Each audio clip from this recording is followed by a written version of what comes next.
देख अर्जुन, मैंने कह दिया तो बस कह दिया। हमें हमारे खानदान की मॉडर्न बहू चाहिए, ना कि कोई देहाती।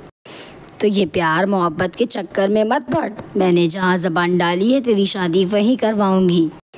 हाँ भैया, आप भी ना आज के ज़माने में अब कहाँ पुराने ख्यालों की लड़की लाना चाहते हैं। माँ ने जो देखा है ना लड़की, आप उसे देखेंगे तो दंग रह जाएंगे।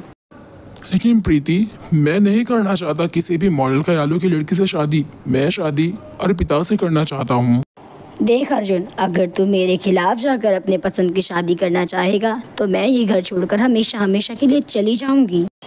अर्जुन के लाख समझाने के बाद भी अर्जुन की माँ अर्जुन की पसंद की शादी करने के लिए तैयार ही नहीं होती। आखिरकार अर्जुन अपनी माँ की जिद के आगे हार कर अपनी माँ की पसंद की लड़की से शादी करने पर मजबूर हो जाता है।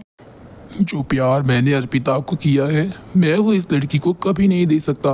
लेकिन इस लड़की की कोई गलती भी तो नहीं है, जिस वजह से मैं इसे कोई सज़ा भी नहीं दे सकता। यहाँ गलती तो मेरी नसीब की है। जब मेरी माँ ने मेरे प्यार को नहीं समझा तो इसमें किसी और की क्या ही गलती हो सकती है। अरे प्रीति, जाकर अपनी मॉडल भाभी को बोल कि वो अपनी पहली रसोई की रस्म तो कर ले। पहली रसोई मतलब अच्छे अच्छे पकवान मैं अभी बुला कर लाती हूँ भाभी को। प्रीति जाती है अनन्या को बुलाने के लिए। भाभी, माँ आपको नीचे बुला रही हैं क्योंकि आज आपकी पहली रसोई है ना। तुम चलो, मैं बस अभी 5 मिनट में आती हूँ। आपने मुझे बुलाया क्या?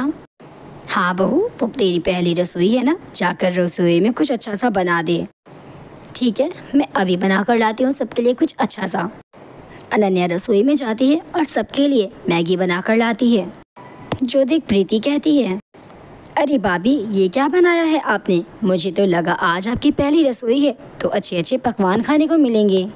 व्हाट नॉनसेंस, अच्छे अच्छे पकवान? ये जाहिल गवारों वाली पसंद मेरी नहीं है। मैं मैगी खाने वाली हूँ और ये पकवान ऑयली फूड मैं नहीं खाती। अगर तुम्हें खाने हैं तो तुम ऑर्डर कर लो या फिर खुद जाकर बना लो। मुझसे मैगी से ज़्यादा और किसी चीज़ की उम्मीद मत लगाना। अनन्या का जवाब सुनकर अर्जुन अपनी माँ की ओर देखता है। उसकी माँ की नज़र तो शर्म से झुक जाती है, लेकिन फिर भी अर्जुन की माँ बात को बनाते हुए कहती है, अरे प्रीति, अभी तेरी भाभी नई नई है, कुछ वक्त में वो सीख जाएगी, अच्छे अच्छे पकवान भी बनाएगी तेरे लिए वो। नहीं, आप ये मुझसे उम्मीद कभी मत करना क्योंकि मैं ये सब कुछ सीखना ही नहीं चाहती हूँ। इतना कहकर अनन्या अपने रूम में चली जाती है। इसी तरह से दिन बीतते हैं, लेकिन आज भी अनन्या मैगी बनाना नहीं छोड़ती है। सुबह शाम हमेशा मैगी, तीनों टाइम खाने में नाश्ते में हमेशा मैगी ही बनाती थी अनन्या, जिस कारण अनन्या की सास की तबीयत बेहद ख़राब हो जाती है। अरे अनन्या, अब तो तू मैगी बनाना छोड़ दे, अब तो मेरी सेहत भी मेरा साथ नहीं देती। अनन्या, माँ जो कह रही है तुम्हें सुनाई नहीं देता? क्या तुम माँ के लिए 2 वक्त का खाना भी नहीं बना सकती हो? देखो अर्जुन, तुम तो मत ही बोलो। तुम्हें तो अच्छी तरीके से पता है ना, मैं ठहरी मॉडल फैमिली से और मैं ये सब खाना ना खाती हूँ और ना बनाऊँगी कभी। और अगर इन्हें इतनी ही प्रॉब्लम है तो तुम मेड क्यों नहीं रख लेते? तभी वहीं पर अर्पिता आ जाती है। माँ जी, मैं जानती हूँ कि आप मुझे पसंद नहीं करती हैं, मुझे यहाँ आने के लिए माफ़ कर दीजिए, लेकिन पड़ोस में ही रहती हूँ ना, तो मुझे पता चला आपकी तबीयत के बारे में तो रहा नहीं गया। और हाँ, मुझे ये भी पता चला कि डॉक्टर ने आपको हरी सब्जियाँ खाने के लिए कहा है। इस टिफ़िन में मैंने आपके लिए तरह तरह की हरी सब्जियाँ बना कर लाई हूँ, आप इसे सुबह शाम तीनों टाइम खा सकती हैं।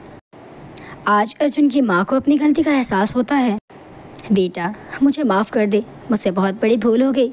मैंने तेरी पसंद को ठुकरा कर बहुत बड़ी गलती की है। अब क्या फ़ायदा माँ आपके पछताने से?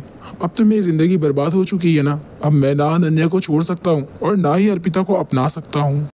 दोस्तों, इस कहानी से हमें यही सीख मिलती है कि ज़रूरी नहीं होता कि बच्चे हमेशा गलत हों, कभी कभी बड़े भी गलत फैसला ले सकते हैं।